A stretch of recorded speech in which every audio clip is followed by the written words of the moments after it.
pessoal, aula de matemática. Na nossa aula de hoje de matemática, nós vamos relembrar as frações. Nós podemos acompanhar essa tarefa no nosso livro da página 80 e 81.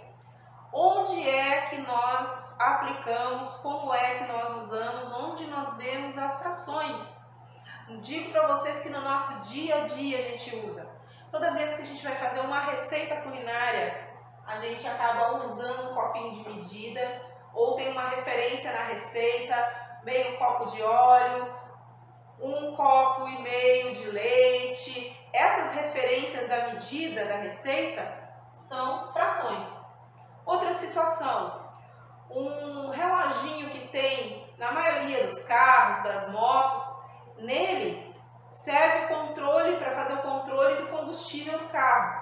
Muitas vezes tem lá a indicação, né? Quando o tanque está cheião, ele está aqui, aí você vai usando o combustível, de repente ele está no meio do combustível, meio tanque de combustível, meio tanque, o ponteirinho vai estar aqui no meio, está indicadinho lá, 1/2, 1/2, é fração.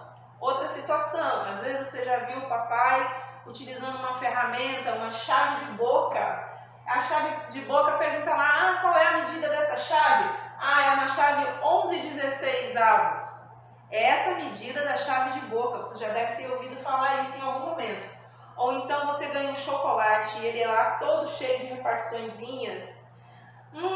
O chocolate, e aí você resolve dividir ele, quebra os pedacinhos e você dá para o seu coleguinha 2/4 do chocolate. O que significa 2/4? Significa que o chocolate todo foi dividido em 4 partes iguais e você deu 2 partes para o coleguinha.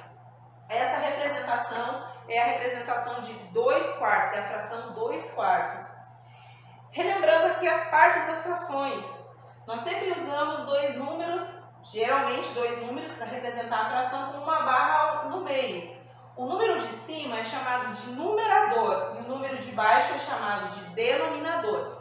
O numerador na fração representa as partes da fração que você pegou. E o número de baixo, o denominador, em quantas partes o todo foi dividido. No caso da explicação da barrinha de chocolate, você dividiu em 4 partes iguais. Então o denominador é o 4. E a parte que você pegou e deu para o coleguinha, os 2 pedaços, é o numerador. Então 2 pedaços é o que você pegou e 4 é a quantidade que você dividiu. Beleza? Agora vamos aqui só revisar um pouquinho como que se lê as frações. Quando você tem numerador 1, denominador 2, representa 1/2. Você também pode chamar de metade. Se você tiver denominadores com outros números, como aqui, 7/8, você vai ler 7/8. A pronúncia que você vai usar do denominador é como se fosse os números na ordem, né? Primeiro, segundo, terceiro, quarto, quinto, dessa maneira.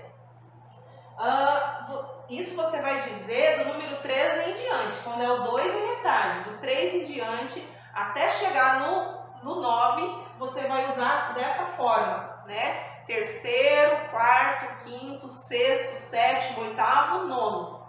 Quando a fração chegar no número 10, que são números decimais, então você vai dizer 2/10. Muda a forma de falar. Ou ainda, quando o número passar de denominador acima de 10, de 11 em diante, então essa forma de falar vai mudar novamente. Então você vai falar um número normal, 3/11 avos. Vai acrescentar a palavrinha avos. Então 3/11 avos. Essa é a forma que se lê as frações, ok?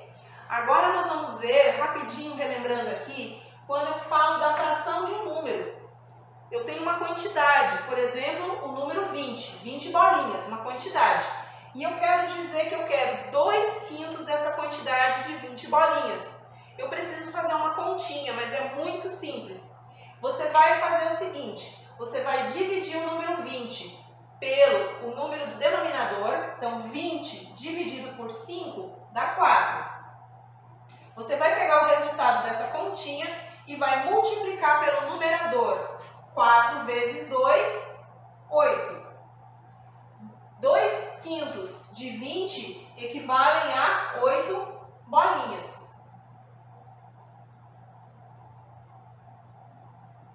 Esse processo é sempre o mesmo. Todas as vezes que vocês tiverem que calcular uma fração de um número, vocês vão pegar o número inteiro, que é o que vocês estão usando de referência, dividir pelo denominador e multiplicar pelo numerador. É isso.